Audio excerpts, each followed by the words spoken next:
Chikungunya সহ মশাবাহিত রোগের প্রকোপ ক্রমেই বেড়ে চলেছে।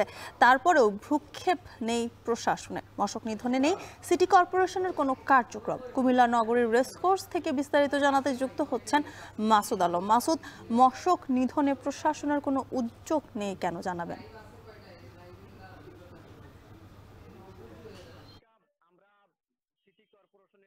আমরা সিটি কর্পোরেশনের স্যানিটেশন যিনি কর্মকর্তা রয়েছেন ওনার সঙ্গে আমরা কথা বলেছি। তিনি আমাদেরকে যেটা জানিয়েছেন যে তারা বলছেন সিটি কর্পোরেশনের যে সকল এলাকাগুলো রয়েছে 27টি ওয়ার্ড পালাক্রমে সেগুলোতে মশক নিধনের কার্যক্রম চালিয়ে যাচ্ছেন। তবে স্থানীয়রা বা নগরবাসী যেটা বলছেন, তারা বলছেন যে মশার যে উপদ্রব বেড়েছে সেটি কিন্তু অসহনীয় পর্যায়ে পৌঁছেছে। কারণ হচ্ছে যে বিগত দিনগুলোর তুলনায় গত সপ্তাহ দুয়েক আগ থেকে কিন্তু তারা বলছেন নগরী জুড়ে কিন্তু সন্ধ্যার আগ মুহূর্ত থেকে শুরু করে সন্ধ্যার পর পর্যন্ত মশার যে প্রভাব থাকে সেটা আসলে সহ্য করার ক্ষমতা তারা হারিয়ে ফেলছেন।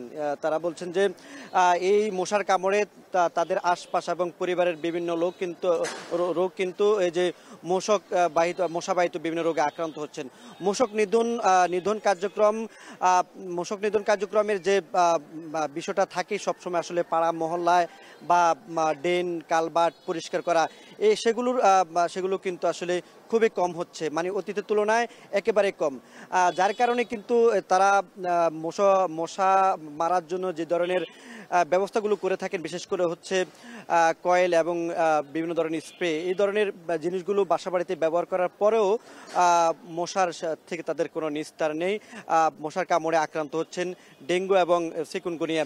আমরা সিভিল সার্জনের কর্তৃপক্ষের সঙ্গে কথা বলেছি, তারা আমাদেরকে যে তথ্যটুকু দিয়েছেন, তারা বলছেন যে ডেঙ্গুর প্রকোপ বাড়ছে এবং আক্রান্তের হারও ধীরে ধীরে বাড়ছে। কুমিল্লা মেডিকেল কলেজ হাসপাতালের তথ্য অনুসারে এ পর্যন্ত শুধুমাত্র কুমিল্লা সিটি কর্পোরেশন এলাকাতে প্রায় 900-র অধিক মানুষ আক্রান্ত হয়েছেন।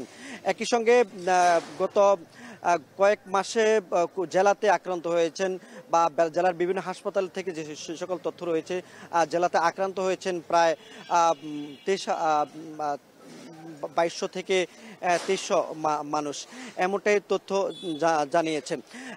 তবে তারা যেটা জানিয়েছেন যে তারা মশক নিধনের যে কার্যক্রম আসলে সিটি কর্পোরেশন থেকে নেওয়ার কথা, সে ধরনের কার্যক্রম না নেওয়া এবং মানুষের মধ্যে যে সচেতনতা থাকার কথা সেগুলো না থাকার কারণে মূলত ডেঙ্গু এবং চিকুনগুনিয়ার যে আক্রমণের বা আক্রান্ত হওয়ার যে বা প্রকোপের যে হার সেটা কিন্তু বাড়ছে। তো এই ছিল জ্যোতিকা।